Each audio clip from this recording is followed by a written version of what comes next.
అవసరమైతే నేను ప్రవీణ్ కుమార్ గారిని కోరుతా ఉన్నా, ఇక్కడ కాదు అది అంటారు చూడు, చిల్క ప్రాణం మాయల ఫకీరు ప్రాణం చిల్కలు ఉన్నట్టు రేవంత్ రెడ్డి కథ ఎక్కడ ఉంటదంటే ఢిల్లీలో ఉంటుంది. టెన్షన్ పత్రం అవసరమైతే జంతర్ మంతర్ కోదాం, ఢిల్లీ కోదాం, విడిచిపెట్టద్దు.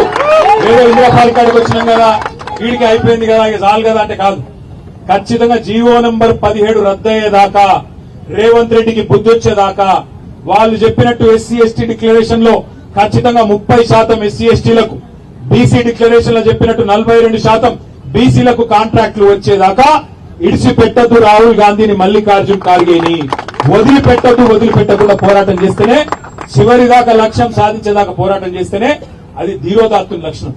మధ్యలోనే ఒకరోజు గడబడి చేసినామా, ఆర్ఎస్పీ పిలిచింది కాబట్టి వచ్చినామా, అట్లా కాదు. ఆర్ఎస్పీకి ఏం బాధ ఇయ్యాలా, ఆయనకేం బాధ అంటున్నా, ఆయనకేం అవసరం ఉంది ఇవాళ ఈ ఎండలో మీతో వచ్చి కూర్చున్నందుకు?